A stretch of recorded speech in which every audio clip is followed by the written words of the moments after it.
Vos chats. L'homme africain n'est pas un animal. Nous ne sommes pas des cobayes de vos labos pour que vous commenciez vos tests sur nous. Ça fait des siècles que vous nous testez. Ça fait des siècles que vous nous faites souffrir. Depuis que vous avez découvert que le continent africain était le jardin d'Éden, vous ne voulez pas nous lâcher. Nous souffrons, mais nous sommes en train d'enrichir plusieurs. Nous mourrons de faim alors que nous nourrissons plusieurs. Quelque chose m'a fait rire il y a quelque temps. 23 Italiens retrouvés clandestinement sur un port nigérian. Ah, depuis quand l'Italien rentre clandestinement au Nigeria? Parce que vous voulez aller vous réfugier en Afrique maintenant? Il n'y a pas très longtemps, sur vos côtes, vous chassiez les migrants de vos côtes. Votre Premier ministre a dit qu'il ne voulait plus. Il en avait marre de cette invasion africaine sur ses sols. Nous avons vu un migrant noir mourir dans les eaux de Venise sans que personne ne lui porte secours. Parce qu'il était noir, parce qu'il était africain. Nous avons tort parce que nous sommes africains ou parce que nous sommes riches de nos sols? Parce que nous avons de quoi manger et de quoi nourrir toute cette planète. C'est pourquoi l'Africain souffre. Mais Africain, laisse-moi te dire que tu es fort. Laisse-moi te dire que tu es vaillant. Laisse-moi te dire qu'il en faudra beaucoup plus pour te vaincre. Ils ont essayé de nous décimer par l'esclavage. Ils n'ont pas pu, nous sommes encore là et plus nombreux que jamais. Et nous sommes plus résistants que jamais. Parce que tous ces microbes auxquels nous faisons face chaque jour ne réussissent pas à nous décimer. Ce n'est pas un Covid-19 qui va décimer le peuple noir. N'ayez pas peur, tel est mon message. Je vous invite, chers Africains, à devenir beaucoup plus forts. Ne faites pas confiance à ceux qui nous gouvernent. Ça fait des lustres qu'ils sont là. Ils prennent leur retraite tout en étant présidents. Ils ont du mal à lâcher ce fauteuil qu'ils pensent être éternel. Qui a déjà fait 200 ans au pouvoir?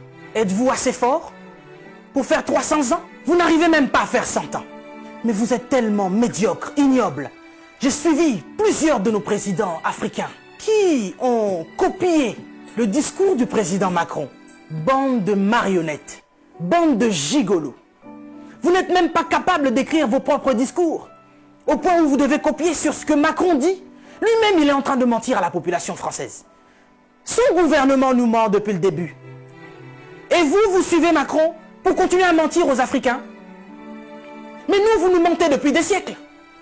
Vous nous mentez et encore vous nous mentez. Pour remplir vos poches. Vous vivez dans des palaces, mais vous vous souciez même pas de ce que l'Africain doit manger. Oui, nous sommes en deuil. Et depuis des siècles, nous sommes en deuil. Parce que nous ne pouvons pas manger à notre faim. Parce que nous ne pouvons pas avoir de l'eau potable. Parce que nous ne pouvons pas avoir de l'électricité. Regardez à l'est de la RDC. Il y a un génocide qui perdure. Des gens meurent. Qui en parle? C'est sous silence. Et aujourd'hui, l'OMS vient nous parler de la pandémie, de l'épidémie, qui n'a même pas fait 100 000 morts dans le monde. Ces millions de Congolais qui meurent chaque jour. Qu'est-ce que vous en faites? Vous nous parlez de crise? Vous voulez prendre des décisions de crise? Mais nous, ça fait des siècles que nous sommes en crise. Qu'est-ce que vous faites, cher président? À part manger et boire et faire des fêtes. Vous parlez confinement? Oui, l'Africain accepte. Mais nous sommes en confinement, nous, depuis des siècles. Les gens meurent tous les jours de la famine. Ça, ce n'est pas une épidémie, ce n'est pas une pandémie. Des jeunes filles se font exquiser tous les jours en Afrique de l'Ouest. Boko Haram est en train de exterminer des gens. Ils violent des femmes. Ils séquestrent des jeunes filles. Boko Haram, qui leur vend des armes? Qui en parle? Et à cause du Covid-19, vous voulez faire paniquer les Africains qui vivent déjà en panique depuis des siècles. Quand nous voyons nos frères qui essayent de fuir leur continent et qui meurent dans les eaux de la mer, ça c'est un génocide qui perdure depuis des siècles. Et nous en avons marre, nous en avons assez. Nous voulons qu'il y ait un changement. Mais qu'est-ce qui vous manque à vous aujourd'hui? La Chine a pu construire un hôpital en 10 jours. Vous savez, ça fait depuis 72 ans, si je ne me trompe pas, que l'État d'Israël existe. Il y a quelque temps, Dubaï était un désert. Mais regardez aujourd'hui ce qu'ils ont fait. C'est parce qu'ils sont ensemble qu'ils ont pu construire ce qu'ils ont fait. Mais qu'est-ce qui vous manque, cher président africain, pour nous construire des hôpitaux décents? L'Angleterre a pu construire un hôpital en 2 semaines seulement pour faire face à cette crise sanitaire. Dieu est bon. Le Covid-19 est tellement impoli qu'il ne regarde même pas qui vous êtes. Président ou pas, il s'en fout. Il n'a pas respecté la reine d'Angleterre. Il est entré dans son palais, il a touché Charles. Il n'aura pas peur de vous. Mais par contre, là, vous êtes cuit. Puisque vous ne pouvez pas prendre vos avions pour venir vous faire soigner ici. Soit vous survivrez, soit vous mourrez. Africain, réveille-toi. Africain, lève-toi.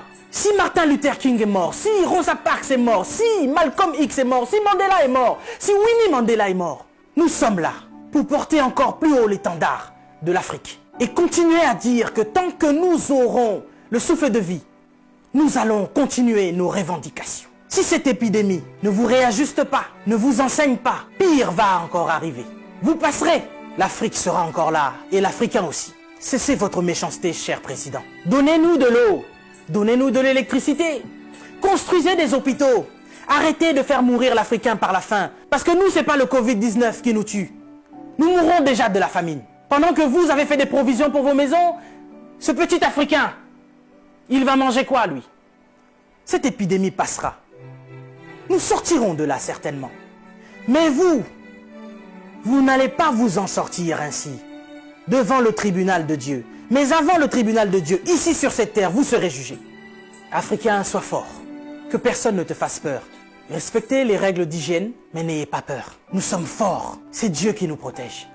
Et que Dieu vous protège, cher Africain. Que Dieu vous garde là où vous êtes. Le combat n'est pas encore fini. Ça ne fait que commencer. Que Dieu nous fasse justice.